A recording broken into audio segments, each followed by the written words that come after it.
Thanks. My name is Sagar Jatani. I'm the president of Safe Bears, and I'd like to talk with you today a little bit about the WarnMe notification system. So, our agenda today is to run through a little bit about who Safe Bears is and what we do.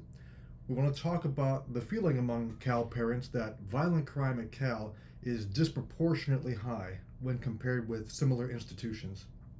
Now, getting into the detail of the WarnMes, we want to talk about some of the confusion that surrounds which events actually will cause a warn me to be sent, and the WM here stands for warn me. We want to talk about the delays that occur between when a crime occurs and when the warn me about it is actually sent.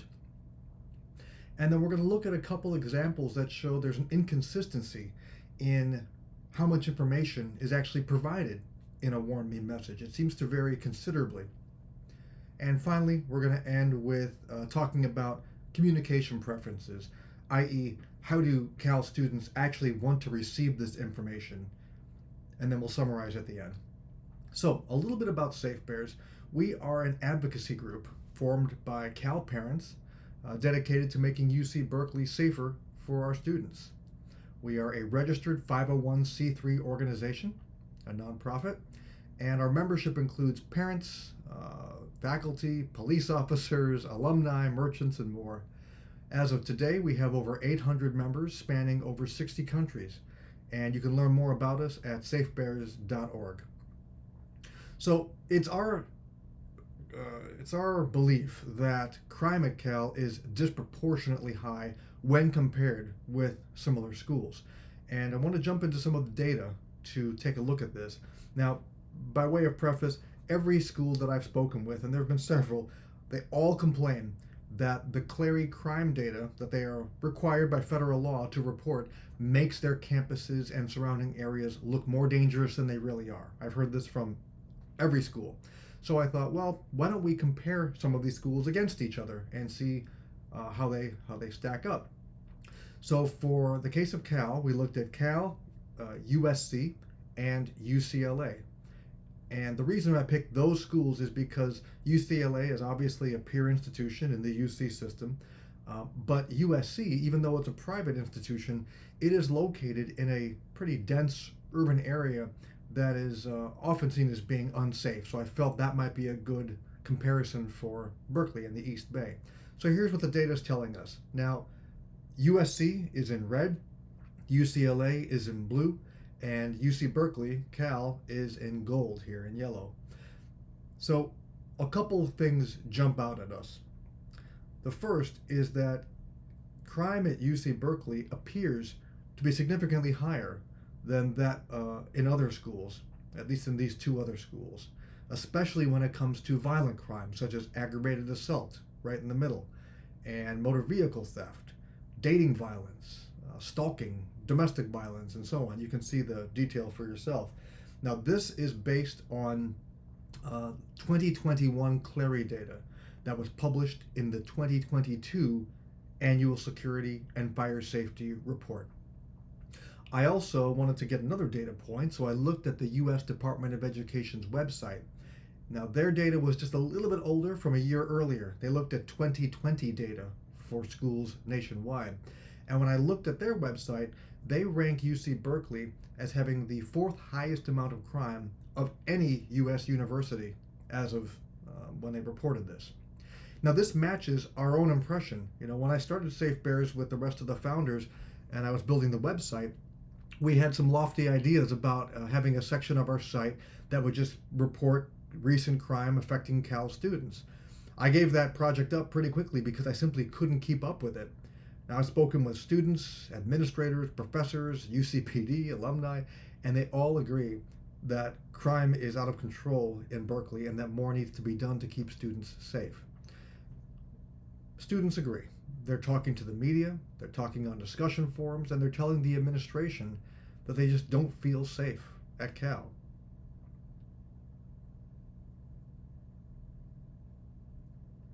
Now, the video here is probably not going to transmit the audio over a presentation, so I'm going to skip this, but if you visit our website, you'll see a blog piece about students speaking on camera about how they feel about crime at Cal. And it's pretty heartbreaking to see. So I'll skip this one for now.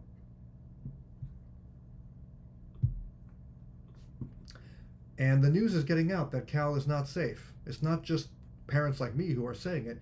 It's students, right? We see a post here saying, "My daughter just got offered a spot at UCLA off the wait list. Much to my surprise, she picked UCLA and said security was one concern. So sad for the students at Berkeley to be worried about their safety." And then when I introduced the formation of Safe Bears to the UC Berkeley subreddit, a student said, "I rarely go out anymore. I don't feel safe." So I appreciate people taking note of the crime problem and trying to help. Now, our expectations of what student safety should be are set in no small part by the university, by the UC system itself. We can see the UC Community Safety Plan here. It says all members of the community should feel valued, welcomed, and free from any threat of physical, psychological, or emotional harm. And then UC President Dr. Michael Drake has said many times, people must be safe and feel safe. Now, this is a great segue into the Warmies, because I think the way people feel about safety at Cal is set in no small part by the notifications that go out over the Warmy system.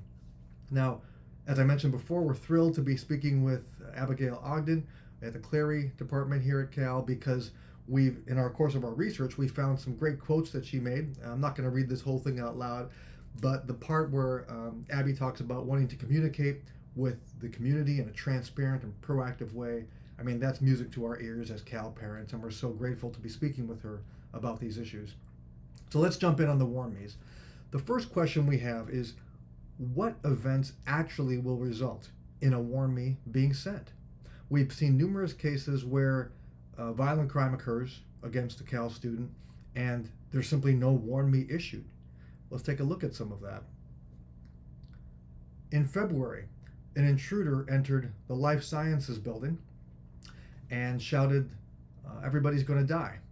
And it set off a scramble where the people in that building, students, professors, feared for their lives. Okay, this was reported in some detail by the Daily Cal, the official student newspaper of UC Berkeley.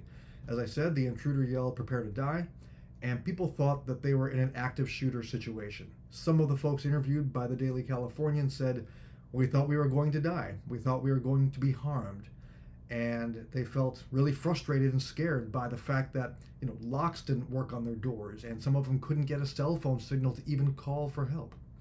Now, what we know is that the person who yelled "Prepare to die" happened to be a student who was going through some kind of crisis, perhaps a mental health crisis. UCPD responded, and they noted when the individual left the building, and they talked about interviewing him afterward and possibly arresting him afterward. I don't know if any of that happened. And the fact is, the students in this building were traumatized. A Warmy never went out. And we can't help but wonder, how long did the people in that building fear for their lives after UCPD knew that the perpetrator had left?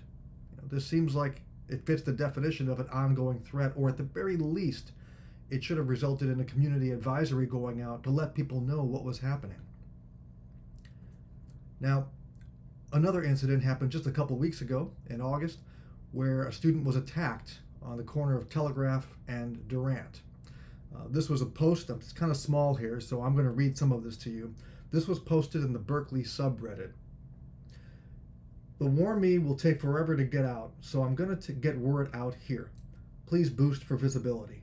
My friend was violently assaulted today in the head at roughly 5:15 p.m. on the corner of Telegraph and Durant by someone who is still on the loose.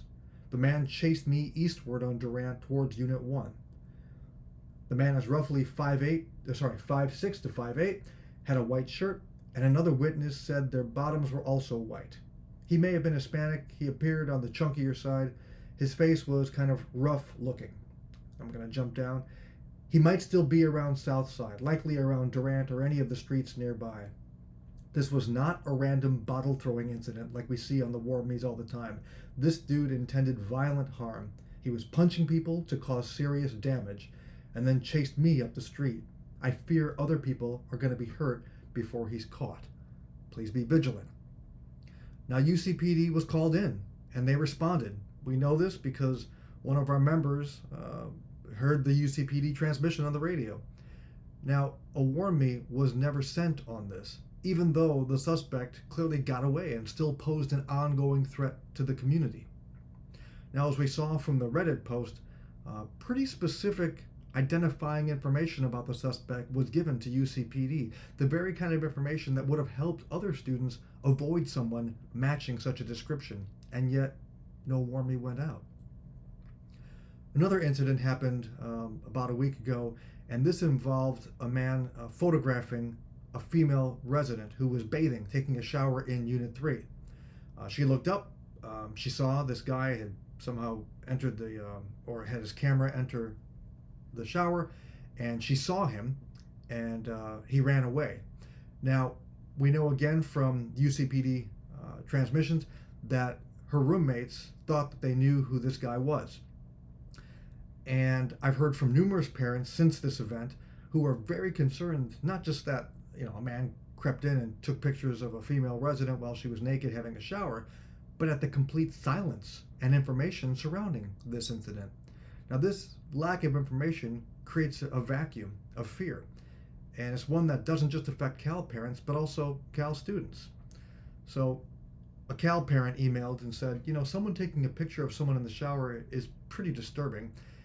And a couple other Cal parents said, is anyone else hearing that the WarnMe messages aren't going out? My daughter said they aren't getting them anymore. And someone else said, yeah, same with my bear. They said they're not getting WarnMes. And that's a real concern for us. Again, no WarnMe went out to tell us what was going on with this. If the person's been caught, if they're still at large, what have you.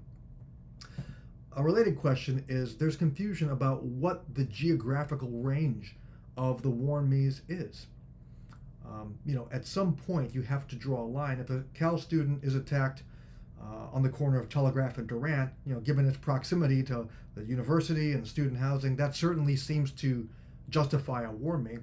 If a Cal student is attacked in the Tenderloin district in San Francisco, well, that's certainly regrettable, but it may not necessarily justify a WarnMe considering that it's across the bay, right?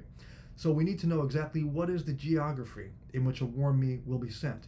Now, we discussed this a little bit when we met last week, and a map was provided, but it was also clear that the map is a little out of date. It doesn't really encompass the true geographic spread, especially as the university continues to build housing and other facilities further and further away from Cal. It seems like more needs to be done to clarify what that true Clary geography is. Now, let's talk about the delays on when WarnMes are sent. This may seem evident, but timeliness really matters. The reason I wanted to put that there is because right now so much time elapses between an incident and its WarnMe alert that it's simply too late for community members to actually put that information to good use. So let's look at some specifics. A student was attacked on June 21st when she was riding her scooter back at night. This happened over the summer. And the attack happened around 2 a.m. And yet the WarnMe that went out was not sent until a couple hours later, more than a couple hours later. Now, during this time, her attacker, got away and was still at large for at least a couple of weeks before he was finally caught and arrested. So our concern, obviously, is that during that time, how many more students may have wandered into this area, not realizing there was a violent guy loose who could have easily targeted one of them. We saw more recently, last month, there was a carjacking. A student was held up at gunpoint. And in this case, there was a 6-hour delay, right? Student was robbed at gunpoint at around, what time is this? Almost 11 o'clock at night on the 14th. And yet the WarnMe did not go out until 5 a.m. the following morning, a 6-hour delay. Again, it seems, especially considering that the suspects got away, as in the other case, this is vital information that, had it been sent earlier, could have potentially helped other students avoid wandering in the area. And then also, last month, right around the same time, we saw an aggravated assault by the corner of Bancroft and Bowditch. And the assault happened at around 9 p.m. on the 10th, and the WarnMe went out almost at 11 p.m. So this is about a 2-hour delay as well. Now, it's not just Cal parents and safe bears who would like to see that delta, that gap, made smaller. It's also students. We see this on the Berkeley subreddit all the time. This is a post from a student. He or she said, the WarnMe system is effectively useless, especially when we get notifications of crimes or events long after they occur. They're of little value to students and their safety. Now, a couple of months ago, over the summer, the editors at Daily Cal published a piece calling for several changes to the WarnMe system, including many WarnMe notifications are sent late and are no longer relevant once they are received and read. Timeliness is of the utmost importance when responding to a nearby emergency. If students and staff are consistently reading warnings hours after events occur, they no longer are effective in communication. They're no longer effective communication tools to enhance safety measures, and we agree. So it seems like there's a consensus of opinion here that the delays are actually rendering these WarnMes to be less useful than they could be. The next issue we want to talk about is the inconsistencies in how much information is provided.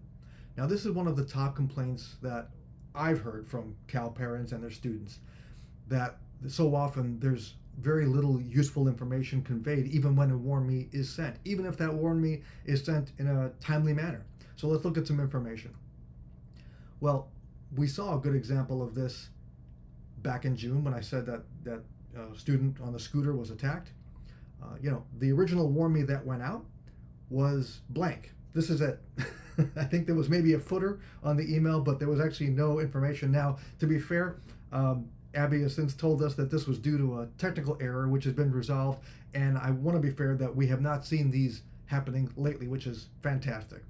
We're very happy about that. And the reason things like this, they may seem like a minor complaint, but they're so important, is because folks are inundated with WarnMes, right? This is what it looks like on your phone or in your desktop, on your inbox. And if even 10% of these are devoid of information, it's easy to just say, well, these are just spam. And we've heard from a lot of Cal parents who complain that their students don't actually read the WarnMes anymore. As you see this screen cap on the right here, they're all unopened. And when we ask students, well, why aren't you reading these? This is important information. Too often we hear the response, well, they don't have really any useful information anyway. And that's an exaggeration, of course. But the fact is, if students are forced to wade through the WarnMes to find the ones that actually have useful information, they're just going to consider them all to be spam, and they're not going to read any of them. And that's a bad thing. So we would like to see more information. And here's some other examples now of WarnMes that did have some, but could have had more info to be helpful to the recipients. So the one on the left is from June. The one on the right is from April. And in case you can't read these, it says on the left, it says, on June 1st at approximately 0:45 hours, a robbery occurred via gun on the 2400 block of Durant. The unknown suspect, wearing all black clothing, exited a silver sedan vehicle from the passenger side and approached the victim displaying a handgun. The suspect then got back in the vehicle and was last seen driving eastbound on Durant. The one on the right says, at about 1:21 hours, a victim was walking on the 2200 block of Hearst Avenue when she was punched in the head by a male suspect who then stole the victim's purse. The suspect then ran out of the area. He was described as a male wearing a white shirt and black pants. Now, this is interesting. In both cases, we're getting a little information about what the suspects were wearing. In the second case, we get that it was a man, it was a male. On the one on the right, we don't know the gender of the suspect. We might guess at it, but we don't really know. And this is a problem, especially if you're in the area and you're trying to avoid running into one of these folks. How do you know? I mean, if you don't, it'd be useful if there was a little more information. Do they have facial hair? Do we have any identification of age or race or anything else like that that could be useful to identify the suspect? Now, the subject of race is a fraught one for obvious reasons. We are not trying to to make any stereotypes here, but it is useful information when you're trying to avoid a suspect who is still at large. Now let's look at examples of Warmies that UCPD has sent out that do include this information. I'm sorry, I got that wrong. We're going to look at some complaints that students have about the lack of race information. This is a post on the Berkeley subreddit. The person says, look, a description is rarely given of what happened and who the suspect is. And then another person posted on the Berkeley subreddit, why is race absent in the Warmy descriptions? If you want to protect students, it's not helpful to know the color of the guy's hoodie. So the examples on the left sort of bear out what the students on the right are complaining about. Now, I said I'm going to show you some information, some examples of Warmies that went out that did have what we consider to be a good amount of information. And here's a couple of them. The one on the left is from August 20th. Actually, they're both from August 20th. On the left, it says, at the above date and time, an unknown black male subject in his 40s used a cane or stick to hit at least 2 individuals, ... Now, this has a lot of information. We know it's male, we know the racial information, we know the rough age of the person, and we know they're carrying a cane or a stick. Now, if I'm by the Enclave apartments where this incident occurred, this is helpful to me. If I see someone who roughly matches that description, I can quietly cross the road so I don't bump into them. The one on the right is also great. It says a robbery occurred on the Botanical Gardens. A 30 to 35-year-old white male suspect, 5'10" tall, with a buzz cut, wearing black fleece hiking pants and a gray hiking shirt with 2 backpacks on. I mean, wow, that's really specific. If I happen to be up by the Botanical Gardens and I get this WarnMe on my phone, this really gives me some good information to avoid running into someone who roughly matches that description. Now, does it mean that we are stereotyping 30 to 35-year-old white males who are 5'10" tall with a buzz cut, wearing black fleece hiking pants and gray hiking shirts with 2 backpacks on? No, it's not. That's not the point. It's just that by deliberately withholding race information or age information or gender information, we're doing students a grave disservice because we're putting them at greater risk of harm. Now, let's talk about communication preferences. We think that it would be a great change if Warmies were defaulted to be text messages, not email messages. And one of the reasons is because email easily takes over your inbox, as we saw earlier. Whereas text messages, if we are correct in that they would all come from the same sender, it simply adds to the one existing thread that you have. So you don't have it taking over your text inbox, if you will. It's simply contained within one message that constantly gets updated.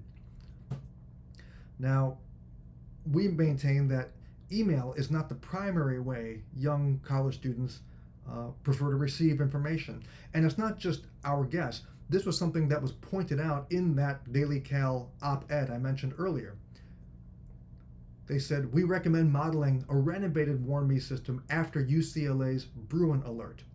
When UCLA students enter their information into their My UCLA, which is analogous to Cal Central, they are automatically enrolled to receive SMS text messages. Now, they go on to say that although SMS messaging exists within the UC Berkeley WarnMe model, students might not select that option, and it's not automated like the email alerts are when you enroll. So the fact that students seem to agree with this, and the student leaders who are writing for the Daily Cal are calling for this, seems like it would be a good idea. So in summary, what we're asking for is a more consistent sending of WarnMe, so no more missing incidents that, like the Unit 3 photographer and the other attacks we looked at. We would love to see a map, an updated, accurate map showing the true WarnMe reporting area. We'd love to see a faster deployment of WarnMes after an incident occurs. And we would love to see more details about suspect description, including race, when it is known. We feel that's very important to be useful to the students receiving these messages. We also recommend changing the default delivery option from email to text message, since students themselves seem to be calling for this. Thanks so much for your attention today, and we look forward to continuing the conversation shortly.